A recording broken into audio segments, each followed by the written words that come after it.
So here's the logic. If there are two options, only two, and one of them is right, which in this case has to be, there is a God, there is no God, the only two options, then if A is possible, so is B. If A becomes improbable, B becomes probable. If A becomes impossible, B becomes fact. Say that again. If there are only two possibilities, only one of which is right, then if A is possible, so is B. If A becomes improbable, B becomes probable. If A becomes impossible, B becomes fact.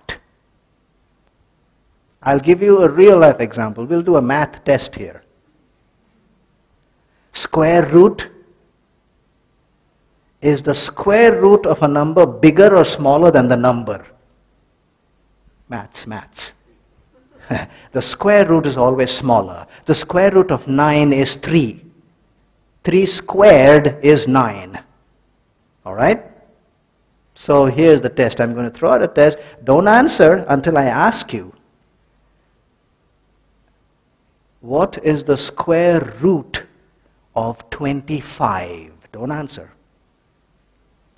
There are only two options I am going to give you. Only one of them is correct. You got it?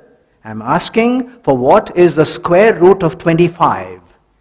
And I'm going to give you two options, and only two, and only one of them is correct. A is 33. B, I'm not even going to tell you. Which would you choose? B. Yes. Why? You didn't see it. I didn't even write it down for you. Why would you choose B? Because A is impossible. The square root of a number can never be bigger than the number. So the square root of 25 cannot be 33. You don't even have to see B and visualize it even to choose B. As long as A is impossible, B is fact. With me? When statistically the chances are 1 is to 10 to the power of 100 billion, then that becomes impossible, because 1 is to 10 to the power of 50 itself is impossible by scientific law. Then if that is impossible, the other option becomes fact. You don't even have to see it. So we analyze this as closely as possible. And like I said, for me it was clear that the pendulum was swinging to one side.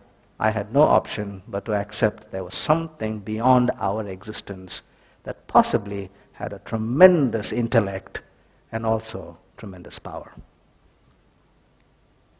We're going to close in just a few minutes. I'm just going to welcome you to the search part, in which we went off from the idea of God now to what is truth and all that stuff.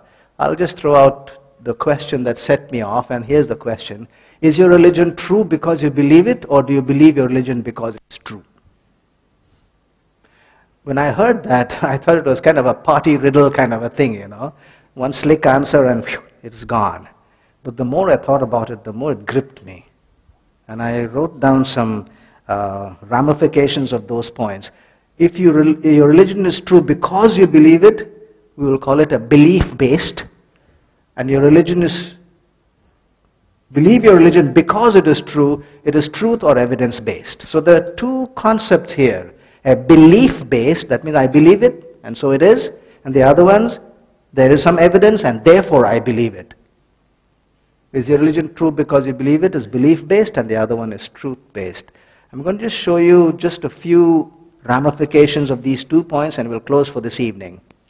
If it is belief-based, then every religion or every statement on earth has to be accepted as true as long as somebody believes it. Because it's belief-based. It's based on a belief. So if somebody says so-and-so is the Prime Minister of Australia, you must say yes. And if somebody else says, no, I believe so-and-so is the Prime Minister, you must say yes, that also is true. As long as somebody believes it. The bird that flew by, well, it's a crow, black. No, I think it is white, it's a pigeon. Well, both are right, because you believe it. You've got to accept that something can be diametrically opposite, and you have to accept it if it's belief-based. Number two, your God is the product of your belief. If you believe your God is big and strong, then He is big and strong. If you believe He's bitty and little, then well, He's bitty and little. If it is belief-based.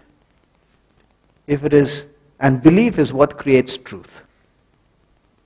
In other words, you believe it and so it is. The question there would be, would you be deeply satisfied, not when you're sitting here, but when you're facing those big tidal wave problems that come to every human on earth?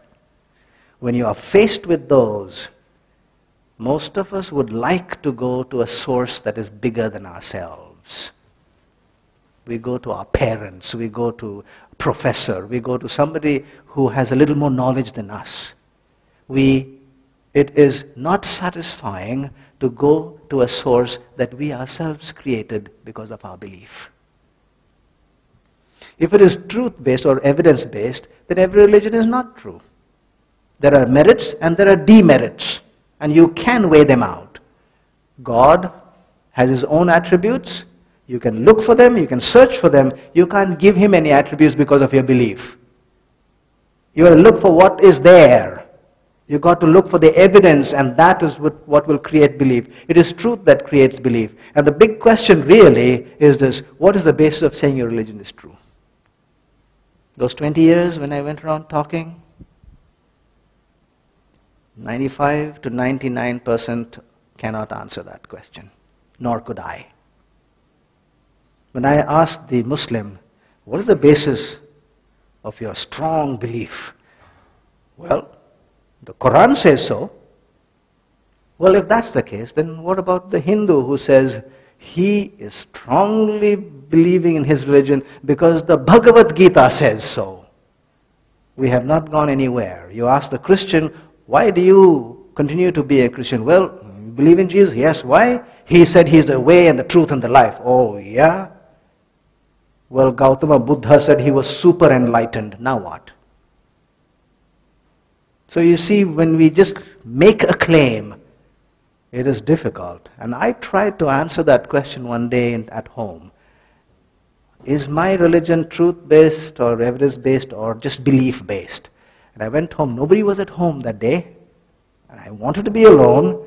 And I said, let's put this to a test as a court of law. I was going to be the judge, the jury, the defendant, the defense counsel, and the prosecuting attorney. All in one. And I began the session. Boom.